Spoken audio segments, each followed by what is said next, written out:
এই মৃত্যুকো জয় কৰিব লাগিব। কেনেকৈ জনাইছে? এই যে কুৰ্ম অৱতাৰ বুলি উল্লেখ কৰিলে, কিয় কৰিলে? যেতিয়া দেৱতা আৰু অসুৰ বিলাকে অমৃত মন্থন কৰিব লৈছিল মন্দৰ পৰ্বতৰ সহায়ত, সেই মন্দৰ পৰ্বতটো বাৰে বাৰে পানীত ডুব গৈছিল, যাৰ কাৰণে দেৱতা আৰু অসুৰ বিলাকে অমৃত মন্থন কৰিব পৰা নাছিল। তেতিয়া দেৱতা আৰু অসুৰ বিলাকে ভগৱন্তৰ ওচৰলৈ গৈ তুতি কৰিছিলে যে আপুনি কিবা এটা কৰক, নহলে আমি অমৃত উদ্ধাৰ কৰাৰ পৰা ব্যৰ্থ হম। সেই ভকত বা বৈষ্ণৱসকল, আজি সেই অসুৰ বিলাক হৈছে আপোনাৰ হৰিৰূপী মনকে আদি কৰি দশইন্দ্ৰিয় সহ আজি ভগৱন্তৰ চৰণত আত্মা সাক্ষী কৰি শৰণাপন্ন হৈ দিয়ে যে হে ঈশ্বৰ, আজি আমি ইয়াত অমৃত মন্থন কৰিবলৈ আহিছো, তোমাৰ পৰম তত্ত্বক জানিবলৈ আৰু বুজিবলৈ আহিছো, গতিকে আপুনি কৃপা কৰক আমাৰ যাতে দশইন্দ্ৰিয় সহ কায় মনোবাক্যে আপোনাৰ কথাবিলাকক দৃঢ়ভাৱে শ্ৰৱণ কৰিব পাৰো। হয়, মন্দৰ মানে হল মনৰ স্থিৰতা আৰু ধৈৰ্যতা।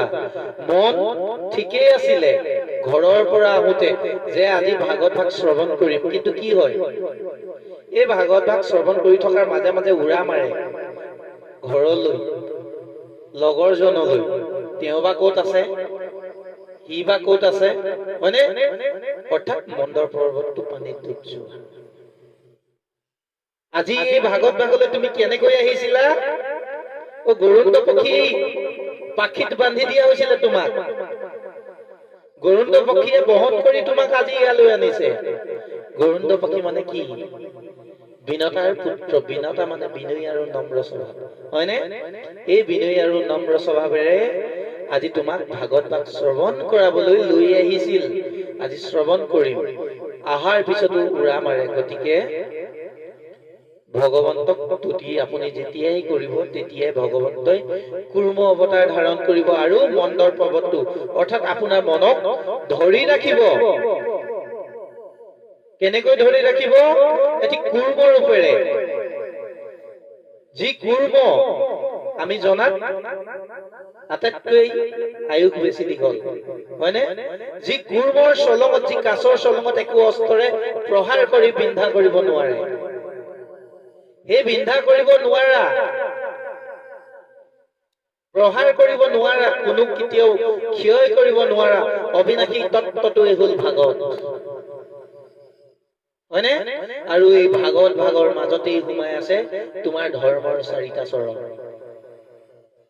যেতিয়া এই উপলব্ধিটো কৰি ইয়াত বহিবা, কাৰণ জন্ম হওঁতেও যেতিয়া মোৰ নামাকৰণ কৰিবৰ কাৰণে ভাগৱত ভাগৰ প্ৰয়োজন হৈছিল, মৃত্যু হওঁতেও ভাগৱত ভাগকেই যেতিয়া প্ৰয়োজন হয়, তেতিয়াহ'লে জীয়াই থকা জীৱনত আমি কিয় নলওঁ? এবাৰ ভাবকচোন, মৃত্যুৰ দুৱাৰ দলি যেতিয়া অৱস্থা হব, মূৰ্খ অৱস্থা, সেই সময়ত আমি বিচাৰ কৰো যে অন্তিম সময় পাইছেহি, এওঁৰ কাৰণে ভাগৱত এভাগি কৰাই দিয়া যাওক, হবনে? সেই সময়ত তেওঁৰ স্মৰণ শক্তি, স্মৃতি শক্তি একেবাৰে দুৰ্বল, নোৱাৰিব। অৰ্থাৎ আপুনি ডেকা জীৱনতেই যদি বেংকত বেংক বেলেঞ্চ ৰাখি নলয়, বৃদ্ধ বয়সত ক'ৰ পৰা খাব? সুস্থ অৱস্থাতে যদি আপুনি জীৱনৰ পৰম আৰু পৰমাৰ্থিক তত্ত্বটো বুজি নলয়, আপুনি অসুস্থ অৱস্থাত ক'ৰ পৰা জীৱনৰ পৰম শান্তিটো উপলব্ধি কৰিব পাৰিব? এই কুৰ্ম তত্ত্ব। গতিকে স্থিৰতা, কাৰ নাম? স্থিৰতা। গতিকে ভাগৱত ভাগি আমি শ্ৰৱণ কৰিবলৈ আহোতে এগজি মহাপ্ৰদীপ সাক্ষী কৰা হয়। কিয়? মহাপ্ৰদীপ ভাগি ক'ত প্ৰজ্বলন হৈ থাকে? আমি দেখো এটি গছা বুলি কওঁ, হয়নে? যাৰ নাম কিন্তু স্থিৰতা। যেতিয়া স্থিৰতা বুদ্ধি হব, তেতিয়াহে আপোনাৰ জ্ঞান প্ৰদীপ প্ৰকাশমান হব, হয়নে? কি ৰূপেৰে? গুৰু হৈ হলিতা ৰূপেৰে হলিতাত প্ৰকাশমান দিব, প্ৰেম ৰূপেৰে তেল। এয়া তত্ত্ব। গতিকে জনাইছে যে সেই ঈশ্বৰজনক আমি বাৰে বাৰে নমস্কাৰ কৰিছো। আকৌ জনাইছে নমো নমো মধুমূৰ ৰিপু মহাহৰি অন্তেজু উত্তম আতি হুৱৈ জাক স্মৰি। খুব সুন্দৰ মংগলাচৰণ কৰিবলৈ দিয়া প্ৰথম কৃতি তত্ত্ব কি দিছে যে তোমালোকে প্ৰথমেই আত্মবোধ লবলৈ যত্ন কৰা, নিজক বুজিবলৈ যত্ন কৰা, প্ৰথম তত্ত্ব। তাৰ পিছতে জনাইছে যে তোমালোকে আজি ইয়াত ভাগৱত ভাগ যেতিয়া শ্ৰৱণ কৰিব বিচাৰিছা তেতিয়াহলে তুমি মই পাৰিছো বুলি কলে নহব, ভগৱন্তক সাক্ষী কৰি আজি কথাবিলাক শ্ৰৱণ কৰিবলৈ যত্ন কৰা, তেতিয়া পাৰিবা।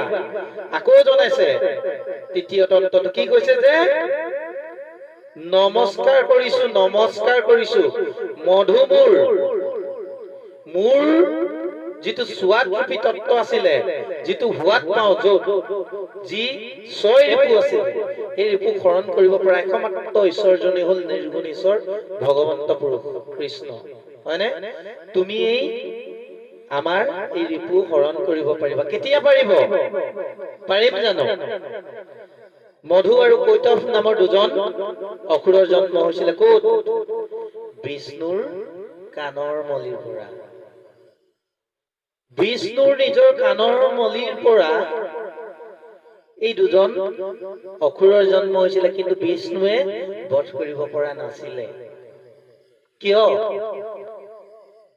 আমি যে আজি বছৰ বছৰ ধৰি গুৰু গৃহত একত্ৰিত হওঁ, ঈশ্বৰৰ গুণানুকীৰ্তন কৰিছো, বুজি পাওঁ পৰৰ চৰ্চা পৰৰ নিন্দা একেবাৰে বেয়া বস্তু, গতিকে কৰিব নাপায়। কওঁ ইজনে সিজনক কলে নেপায়, পৰৰ চৰ্চা কৰিব নাপায়, কিন্তু কাণখনে বিচাৰি থাকে কাৰ কথা শুনিব পাওঁ বেয়াকৈ, জিভাখনে বিচাৰি থাকে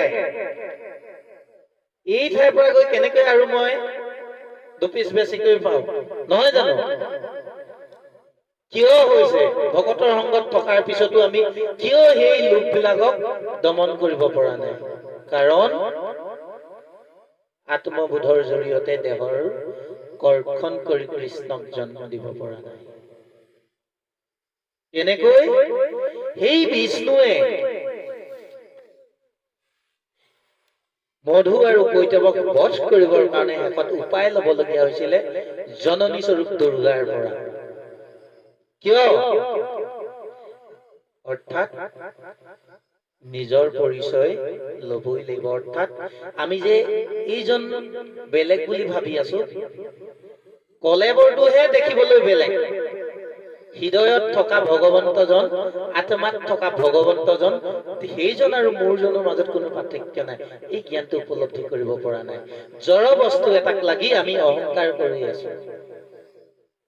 গতিকে সেই কলেবৰৰ ব্যক্তিজনক নিন্দা কৰা মানে এটা অবস্তুক আমি নিন্দা কৰি অসাৰ জীৱনটো পাৰ কৰি আছো, আমি বুজাই নাই। আমি কাৰ কথা আলোচনা কৰিব লাগিছিলে? সজ্জনৰ, একমাত্ৰ এক চৈতন্য পুৰুষ ভগৱন্তজনৰ। হয়, গতিকে আমি এনেকুৱা এটা পৰিৱেশ যায়, ইয়াত এটা কাহিনী কৈ দিওঁ।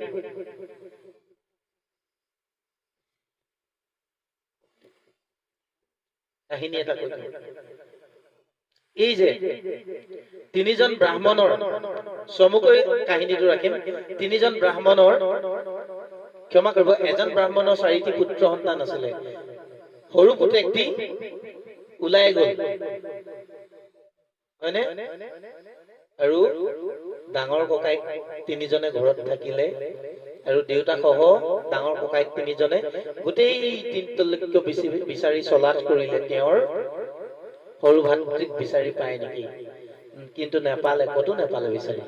আৰু অৱশেষত বৃদ্ধ হল, আহি পেলাই তেওঁ ডাঙৰ তিনিজন পুতেককে যি সম্পত্তি আছিলে ভাগ কৰি দিলে। সৰু পুত্ৰজন ইতিমধ্যে আহি ঘৰ সোমালেহি আৰু সম্পত্তি বিচাৰিলে পিতাকৰ। তেতিয়া কিন্তু ককাইক কেইজনে নিদিলে সম্পত্তি। কি? কোন ব্ৰাহ্মণ? আপোনাকে কৈছে, মোকেই কৈছে। কিয় কৈছে ব্ৰাহ্মণ? বিষ্ণুৰ চৰণৰ পৰা আমি জন্ম লৈছিলো, ব্ৰহ্মৰ। হয়, আৰু আমাৰ 4টা পুত্ৰ কি? সৰু পুত্ৰটো আছে নে নাই?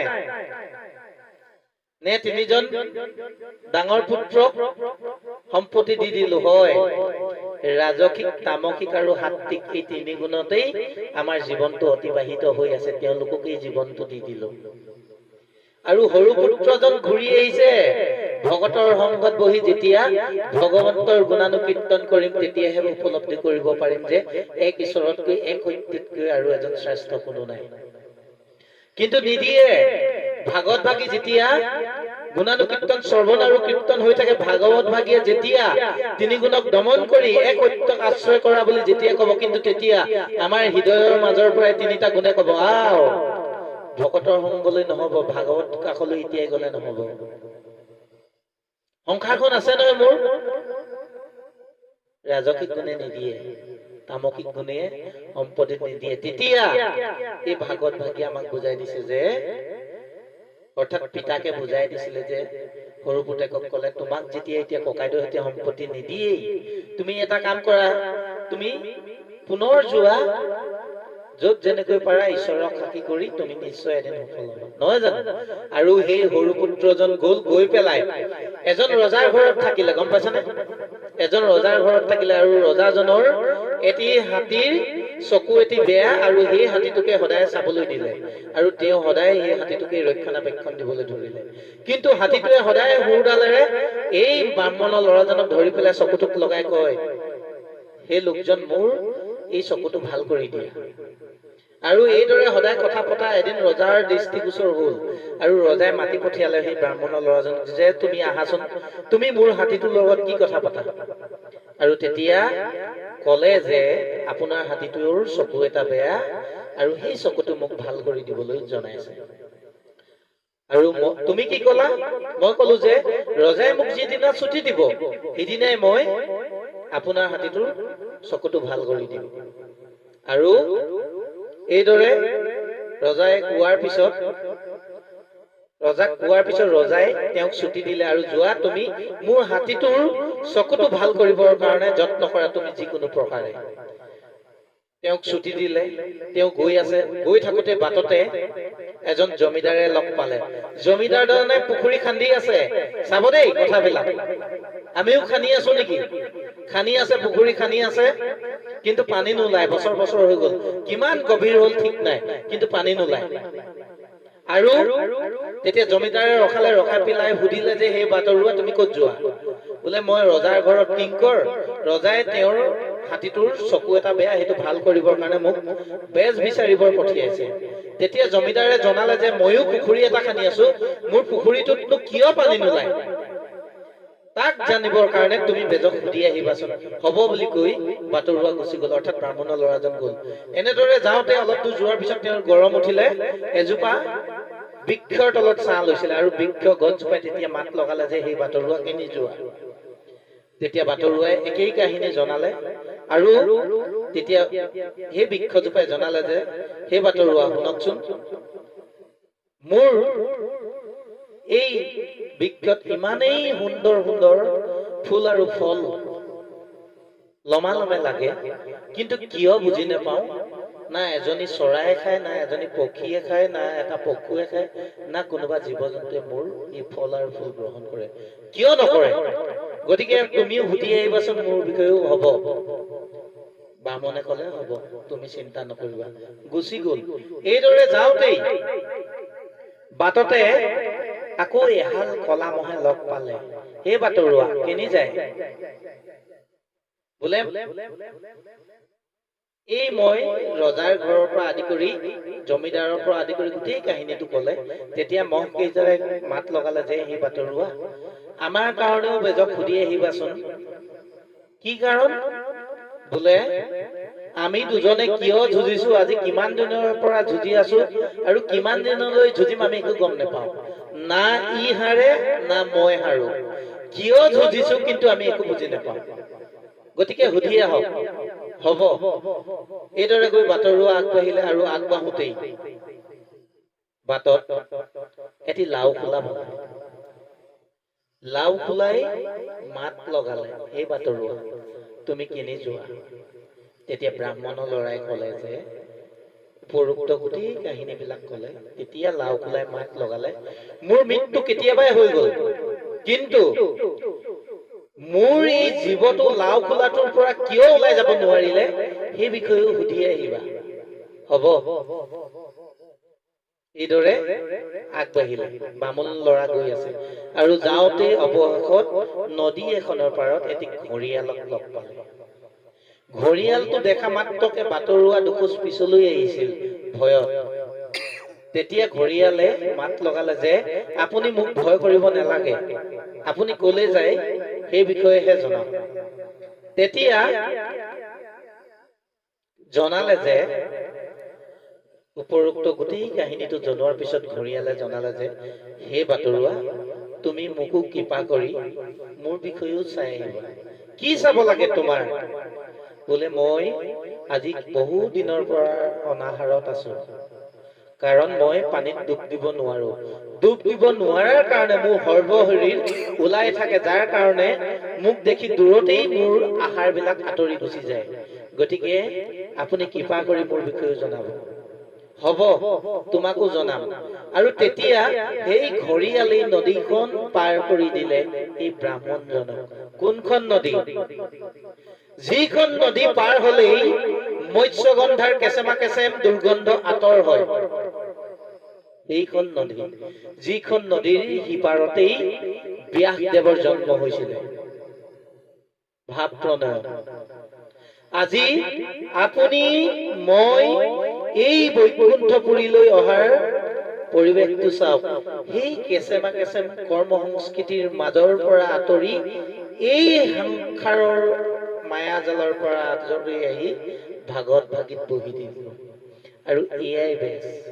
এওঁৱেই বুজাই যাব এতিয়া ব্ৰাহ্মণৰ ল'ৰাজনক, কৈ যাব যে, শুনা, এই ঘৰিয়ালজনে যে পানীত ডুব দিব পৰা নাই, ইয়াৰ কাৰণটো তেওঁ এজনী গাভৰু ছোৱালী ভক্ষণ কৰি থৈছিলে, আৰু সেই গাভৰু ছোৱালীজনীয়ে কণ্ঠত এডাল মালা পিন্ধি আছিল, মুকুতাৰ। আৰু সেই মুকুতাৰ মালাডাল এতিয়াও ঘৰিয়ালৰ পেটত সোমাই আছে, যাৰ কাৰণে তেওঁ পানীত ডুব দিব পৰা নাই। কি? ঘৰিয়াল শৰীৰৰ পাপ।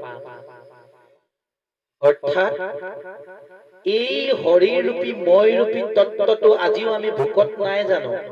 আমাক আৰু লাগে, হেঁপাহ পলোৱা নাই, আৰু লাগে, আৰু লাগে। অৰ্থাৎ ময়ে ভোকত আছো। ভাবকচোন, কিয় আছো বাৰু ভোকত? আমি কেতিয়ানো ছোৱালী এজনী খালো? ভাবকচোন, কি ছোৱালী খালো? ভাগত ভাগে জনাই আছে, সেইজনী ছোৱালী খালা, যিজনী ছোৱালী তুমি ভগৱন্তৰ চৰণত সেইদিনাই অৰ্পণ কৰিছিলা। গুৰুৰ বাক্য,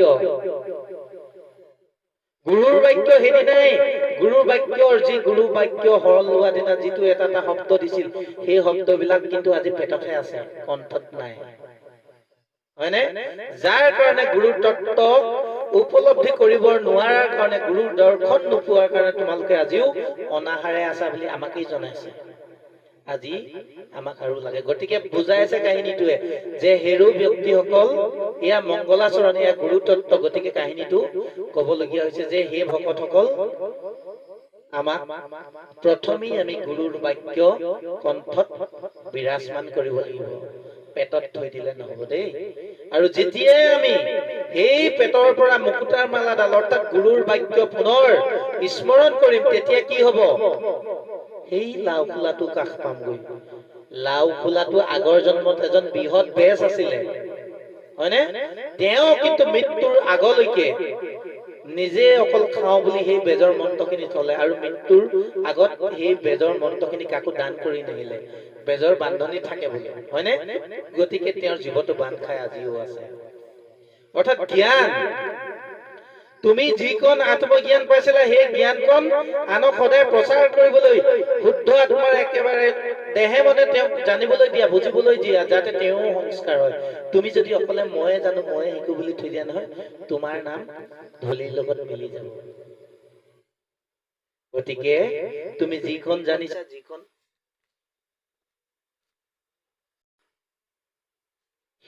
গতিকে এই ভকতসকল আমাক এই জনাইছে আৰু যেতিয়া আমি গুৰুৰ বাক্য কণ্ঠলগ্ন কৰিম গুৰুৰ বাক্যক উপলব্ধি কৰিবলৈ যত্ন কৰিম আত্ম জ্ঞান সকলোৰে বাবে খুলি দিম যিকণ বুজি পাইছো তেতিয়াই এই মহকিটা দেখা পাম মহকিটা বোলে আগৰ জনমত ককাই ভাই আছিলে মাটি বাৰীৰ লগত যুঁজোতে তেওঁলোকে দেহা এদিন মাটিত মিলাই দিলে যাৰ কাৰণে পিছৰ জন্মত দুটা কলা মহ হ'ল কি কলা মহ ও আমাৰ শৰীৰতে আছে সদায় যুঁজি আছে আৰু লাগে লোভ আৰু মোহ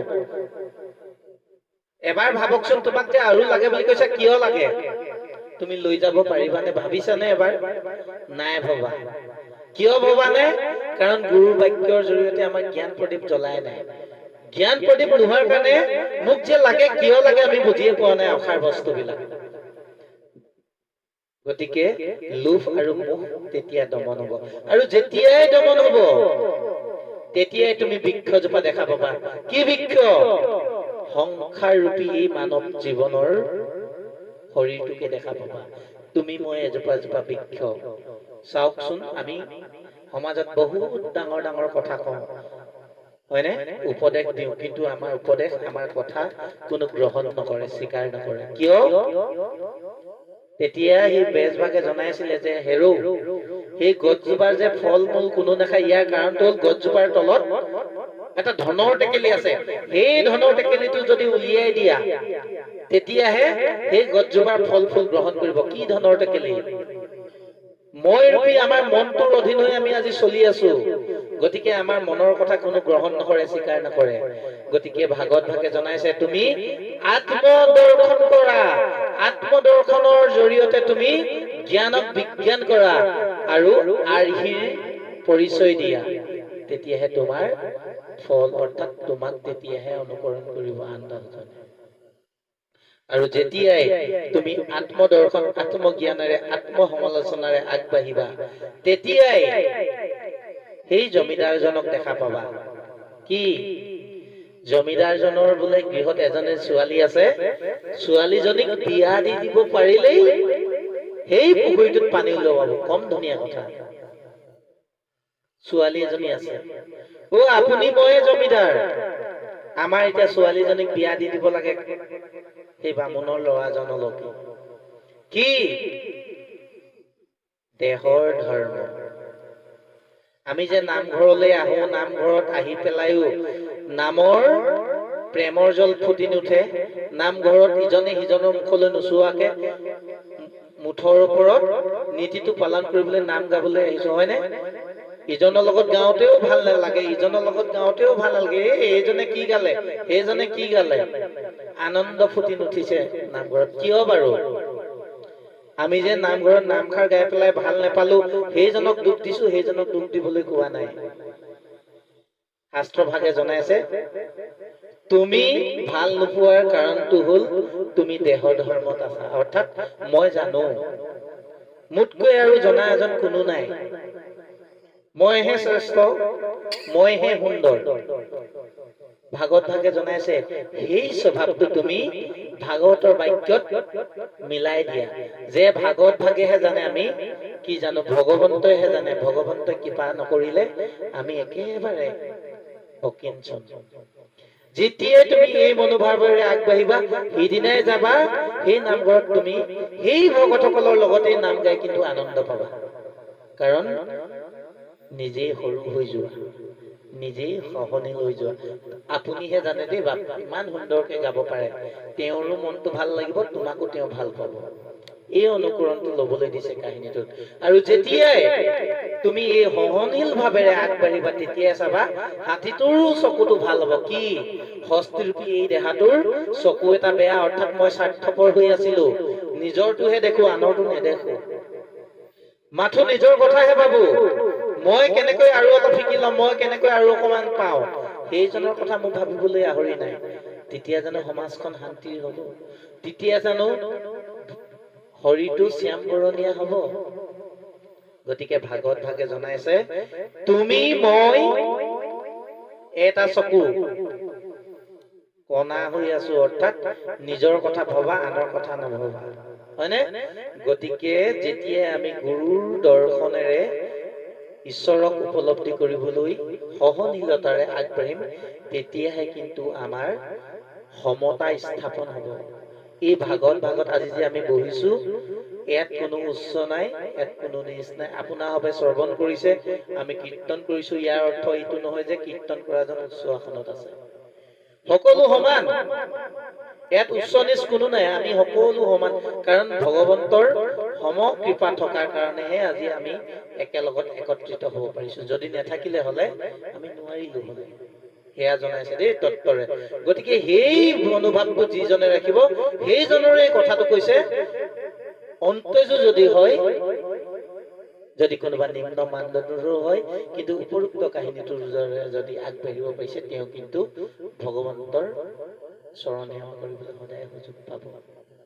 আৰু তেওঁ এই সমস্ত জগতখন উদ্ধাৰ কৰি দিব পাৰিব। কোনখন জগত? কি জগত? অনন্ত কোটি ব্ৰহ্মাণ্ডৰ হৰি অধিকাৰী, হয়নে? গুৰুজনা জগত গুৰু। আমালৈ সোধে কেতিয়াবা যে শংকৰ গুৰুজনাক অসমতেই বহুতে চিনি নাপায়, ভাৰততেই চিনি নাপায়, তেন্তে তেওঁ গোটেই জগতখনৰ গুৰু কেনেকৈ হ'ল? ক'ত অধিকাৰ পালে ক'বলৈ, হয়নে? কোনখন জগত? ই যে দেহ ৰূপ ধাৰণ কৰি আছো, এয়া এখন জগত।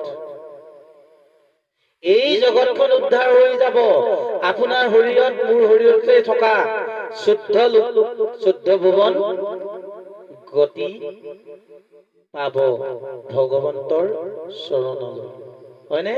বা ভগৱন্তৰ দৰ্শন পোৱাৰ এটা সুযোগ। গতিকে এয়া জনাইছে যে সমস্তে জগতক উদ্ধাৰ সজাৰণ। গতিকে সেই কৃষ্ণ, সেই পৰম আনন্দই আমাৰ এই সৰ্বশৰীৰ উদ্ধাৰ কৰিব। গতিকে কৈছে, হেনয় কৃষ্ণক কৰো সহস্ৰ প্ৰণাম। গতিকে সেইজন ভগৱন্তক প্ৰণাম কৰিছো। কোনজনক? দৈৱকীৰ ঔৰসত জন্মগ্ৰহণ কৰা কৃষ্ণ, বসুদেৱ আৰু দৈৱকীৰ গৰ্ভত কৃষ্ণ, অৰ্থাৎ পৰম পৰমাৰ্থিক তত্ত্বৰে নিজৰ শৰীৰটোক কৰ্ষণ কৰি যেতিয়া পৰম আনন্দ লাভ কৰিবা, তেতিয়াহে তোমাৰ এই জগতখন উদ্ধাৰ হৈ ভগৱন্তৰ চৰণলৈ যাব। গতিকে আমি সেৱা জনাইছো, আমি নমস্কাৰ কৰিছো, আমি প্ৰণাম কৰিছো, সেই আত্মবোধৰ দৰ্শনৰ জৰিয়তে যাতে ভগৱন্তই কৃপা কৰি আমাক সেই ভগৱন্তৰ গুণানুকীৰ্তন কৰি থাকিবলৈ ভকতৰ সংগত কৃপা কৰে, হয়নে? ইয়াকে জনাইছে কৃষ্ণ।